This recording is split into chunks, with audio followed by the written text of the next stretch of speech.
দ্বিতীয় বিশ্বযুদ্ধ ৬০ লাখ ইহুদিকে হত্যা করেছিল জার্মানির নাৎসি বাহিনী। ইতিহাসের পাতায় হলোকাস্ট নামে পরিচিত হয়ে আছে এই ঘটনা।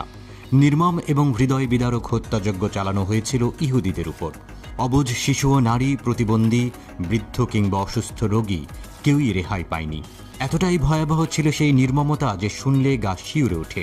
এই নির্মম হত্যাযজ্ঞের মূল হোতা ছিলেন অ্যাডলফ হিটলার। তখন জার্মানির চ্যান্সেলর হিসেবে দায়িত্ব পালন করছিলেন তিনি। কিন্তু কেন হিটলার ৬০ লাখ ইহুদিকে হত্যা করেছিলেন?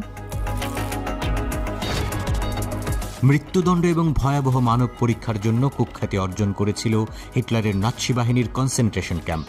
এই ক্যাম্পগুলোতেই মানব ইতিহাসের নৃশংসতম ঘটনাগুলো সংঘটিত হয়েছিল।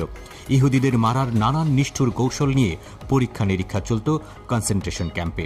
এমনকি হত্যার আগে পুরুষ বন্দীদের নানা রকম ট্যাটু করে দেওয়া হতো, যাতে মৃত্যুর পর তাদের চামড়া দিয়ে আকর্ষণীয় ল্যাম্পশেড, অ্যালবাম ও টেবিল কাভার তৈরি করা যায়।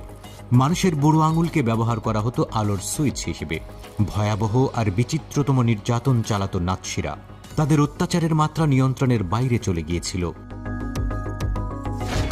ইউরোপ ও জার্মানির ইহুদিদের উপর ভয়াবহ অত্যাচার চালায় হিটলারের নাৎসি বাহিনী। গ্যাস চেম্বারে জীবন্ত পুড়িয়ে হত্যা, আগুনে নিক্ষেপের মতো ঘৃণ্য কাজে মত্ত ছিল তারা।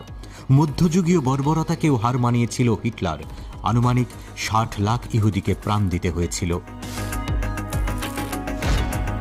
কিসের জন্য? নিজের স্বার্থে নাকি জার্মানিদের স্বার্থ রক্ষার জন্য? কি এমন কারণ ছিল যে জন্য হিটলার জঘন্য, নির্মম, বর্বরচিত হত্যাযজ্ঞ চালিয়েছিলেন? ছোটবেলা থেকেই অনেক বেশি ছবি আঁকতে পছন্দ করতেন হিটলার। ছেলেবেলায় ভিয়েনাতে বসবাস করতেন তিনি। ভিয়েনার একটি আর্ট স্কুলে ভর্তি হন হিটলার। কিন্তু সংখ্যাগরিষ্ঠ ইহুদি ছাত্রদের জন্য তাকে বারবার আর্ট কলেজ থেকে প্রত্যাখ্যাত হতে হয়েছিল। অনেকেই ধারণা করেন তখন থেকেই ইহুদিদের প্রতি হিটলারের এক প্রকার বিতৃষ্ণার জন্ম হয়েছিল। প্রথম বিশ্বযুদ্ধে জার্মানিদের পরাজিত হওয়ার কারণ হিসেবে একমাত্র ইহুদিদের দায়ী করতেন হিটলার। তার দৃঢ় বিশ্বাস ছিল ১৯১৮ সালে জার্মানির রাজতন্ত্রের বিলোপ ইহুদিদের দ্বারাই সংগঠিত হয়েছিল। মিউনিখ থেকে ইহুদিরা বিপ্লব করে রাজতন্ত্র ধ্বংস করেছিল, এমনটাই ছিল তার ধারণা। আর হিটলার লক্ষ্য করেছিলেন জার্মানিতে বসে ইহুদিরা জার্মানির ব্যবসা বাণিজ্য সহ অনেক কিছুই নিয়ন্ত্রণ করছে, যা তিনি সহজে মেনে নিতে পারেননি।